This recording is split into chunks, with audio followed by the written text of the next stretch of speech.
All right. So my third tip is to refuse to give up on yourself. So one thing I've learned about myself, and maybe you're starting to recognize that in me, I do not give up easily. I keep getting up and trying again when I'm knocked down. I learn from my experiences, I make adjustments, and I go at it again. The bottom line is I do not give up on myself, period. I mentioned this in the first episode where I explain how I approach certain life experiences like they're science experiments. I keep returning to them again and again and kind of dissecting and assessing what worked, what didn't work. And then I gain insights from those experiences that I can apply to the next one. And then, of course, applying that concept, you get up and you try again, you get up and you keep going. Then you're always going to, I'm not saying every bad thing or every struggle you have, you're going to keep repeating. Okay, that's a whole other podcast. We talk about the chronic cycles that we get stuck in. But it's like bad things are going to happen again. You're going to struggle again. So, for instance, I was near death a couple of months ago, just dealing with some illnesses, a bunch of different things going on at once. They were all very treatable things, but the medical industry kept misdiagnosing it. So, hospital after hospital was exacerbating my condition. And I got to a point where I had to be hospitalized, and I was in the hospital for 5 days until they could get everything stabilized and under control. And I started to feel better on day 5, but I came home. I wasn't 100%, but I was like, okay, there's a light at the end of this tunnel.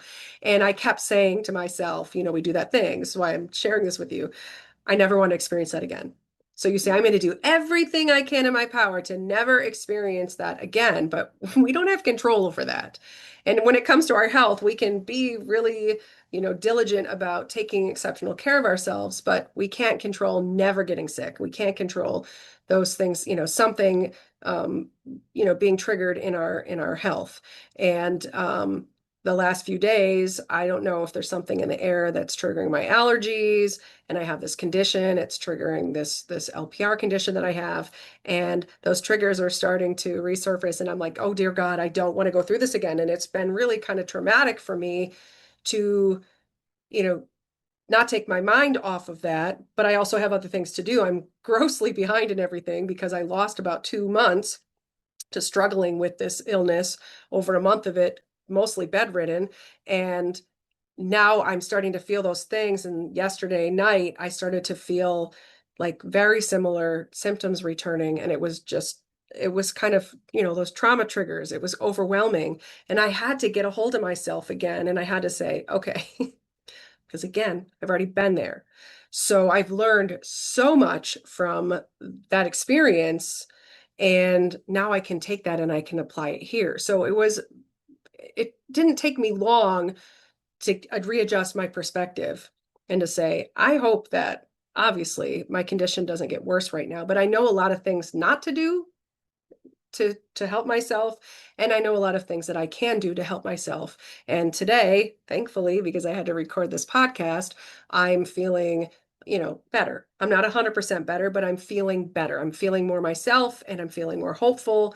But I really feel like a big part of that was getting control of my thinking. Was like, I see the end game in mind. And in my case is I'm not going to live in fear. I'm not going to panic, and that's not going to accomplish anything. And I have these things that I want to do. I love doing this podcast. I love meeting with you twice a week. And so I'm like, I need to pull myself together and focus on the things that matter. And the end game in mind is I'm going to do these other things parallel. I'm living life, and I'm also going to be taking care of my health and doing the things that I need, because the ultimate outcome is I need to be healthy. And so, so that's my kind of my real time. It might not be the best example, but it's a good example of how we can just be hit with something in an identical situation where, sometimes it's not going to be the same struggle, but in this case, it was an identical struggle that, that fear started to rise up, and that dread started to rise up. I do not want to go back. I mean, nobody wants to go back into suffering. I couldn't breathe. I couldn't swallow water.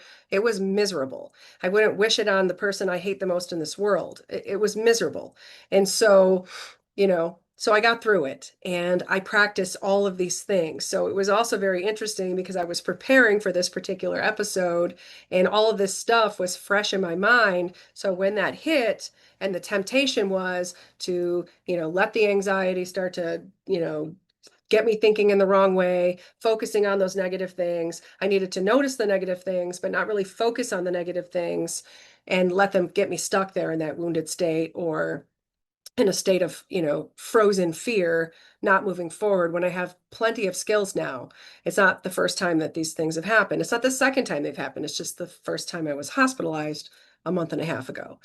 So we take those experiences and we treat them like science experiments and we learn from them. And of course, just like science keeps evolving, we'll keep growing, the world around us will keep growing and changing, and that experiment or the scientific findings will also change. So the facts as we know it will continue to evolve also. So don't think you're ever going to like just get the formula and that's it, one and done. Okay, it's always going to be this way because that's not how life works either.